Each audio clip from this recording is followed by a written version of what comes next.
Hey guys, this is going to be a video or episode on Mobility Field Day 7 where Cisco presented to the delegates, and we got a lot of great information from Fred Niehaus and Jim Florwick on 6 gigahertz. So that's what we're going to talk about briefly, and also touch upon private 5G, a solution they're providing for the cellular space as well.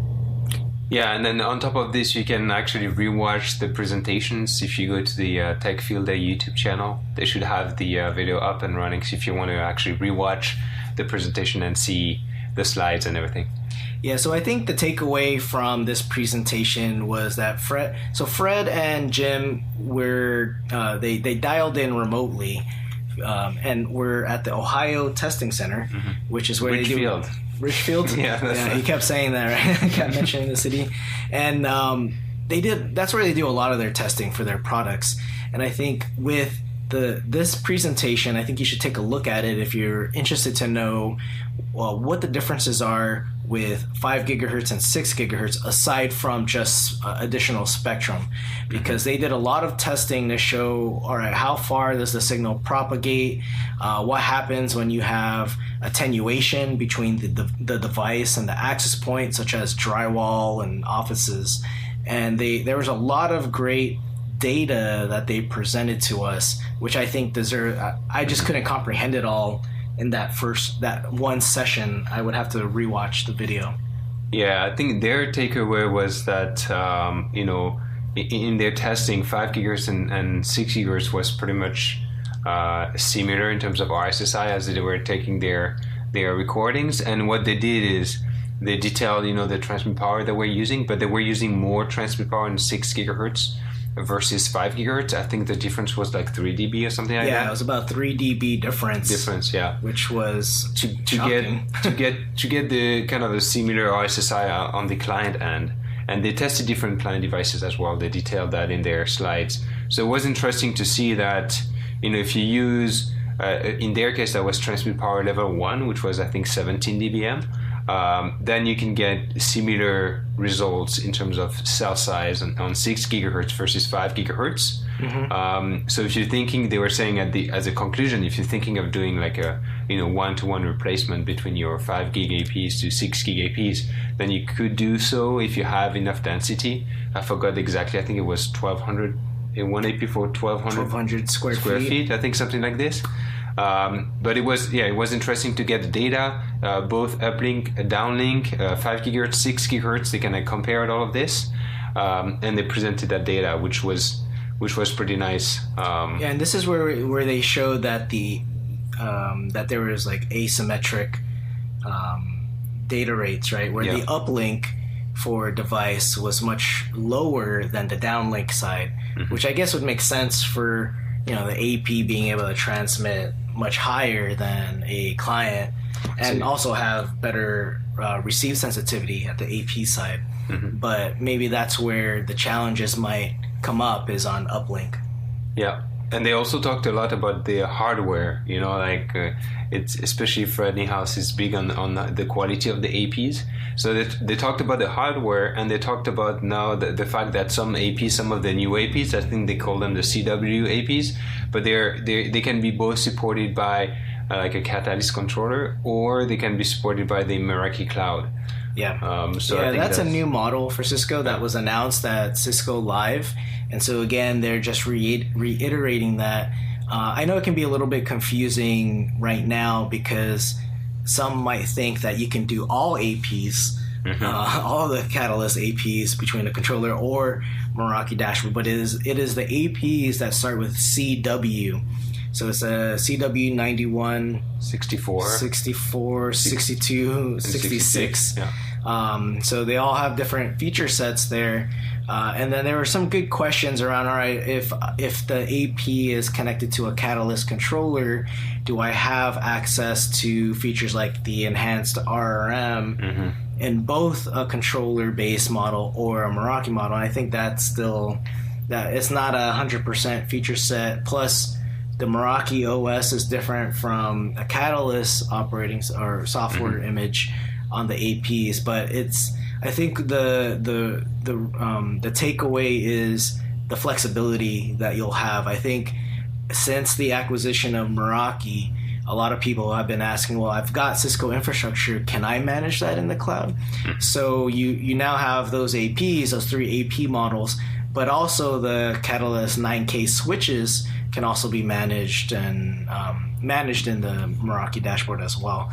So they were just like reiterating that for us, providing that information, and I think it is orderable now. I'm not sure what the except the 62 is not. I think they were saying, but yeah, and also they're talking about the fact that in the future it's going to convert one more. Yeah, I mean it's Meraki going that direction, right? Yeah.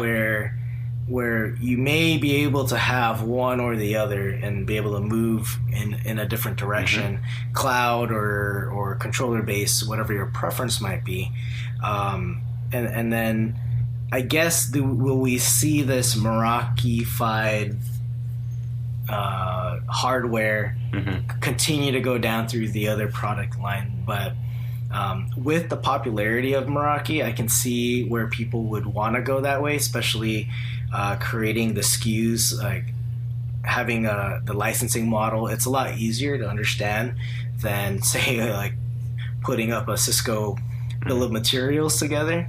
But again, it's more about flexibility. It's not 100% feature parity, in my opinion. I haven't tested it, but just from what I've seen, it doesn't look like it's the same amount of features. They were saying though that the hardware is there, so if they decided to develop the feature at one point on the Meraki product, it's possible. So. Yeah, I mean, it's all there. I guess it's mostly software. I think that's what I heard Fred say. Like, it's software. It's just you have to develop it. But I'm not sure if there would be some sort of hardware limitation that you cannot do, say, on the Meraki cloud. Yes. And so that was one of the presentation. And another presentation that they did was around private 5G. Yeah, 5G is a hot topic with Mobility Field Day. It used to just only be wireless or Wi-Fi. And now we've got private 5G, right? Solona did that a long time ago.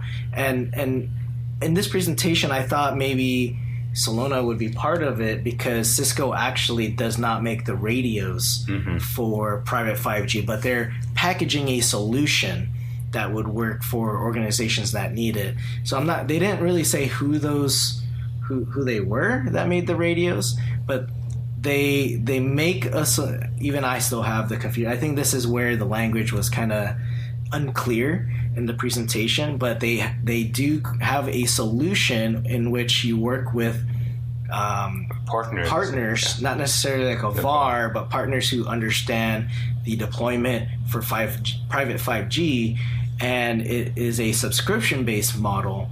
So you work through the partner, and Cisco manages part of that infrastructure that they host or keep on premises.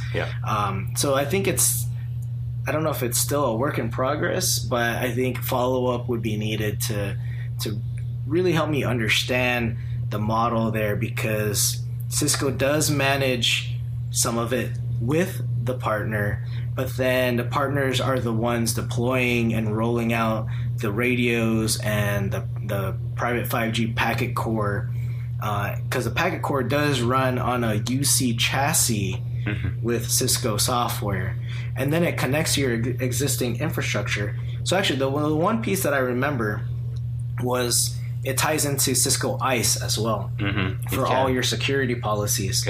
So if you've already got that in place, it's a big plus, because now you have all your policies centralized with Wi-Fi, wired, and now private 5G. Yeah, and I think what they're trying to do with the private 5G solution is make it easy for the IT team to actually deploy, right? They don't want the IT team to go and get training on 5G and learn about the core networks and the different technologies. They just want it to be a service that's easy to deploy, install, and then start using, just like how we deploy kind of Wi-Fi today. So it's the same focus that Solona and other companies have right now, is kind of make private 5G accessible to the enterprise customers via private 5G or CBRS equipment, but make it as simple as possible to deploy. So you don't have this barrier to entry on the private 5G, which it seems intimidating, but Cisco is trying to make it easier to deploy, especially with the different use cases for private 5G, where you may require much lower latency. You need that dedicated throughput for your network devices. That's where private 5G can have an upper hand over Wi-Fi is what I understand. Mm-hmm. Yeah, and then Cisco also talked about DNS space and bringing like WebEx and other IoT information into DNS spaces, into like a 3D map, so you could create what they call the hybrid space work. So if you want to learn about this, feel free to watch the videos. It looks pretty nice on the presentation. But yeah, so Cisco was pretty nice. It was too bad to not have Fred and Jim in person. Would it be nice? I felt the energy through the video, so you can definitely hear and see it. And I think it would have been great too to see Fred throw one of those new access points to see if they're real, see good how hardware. rugged they really are. Yeah, just continue that tradition. But hopefully you guys can take a look at those videos. Definitely check it out. Lots of different technologies that Cisco presented on, and I think you'll find it interesting. Thank you. Thanks, guys.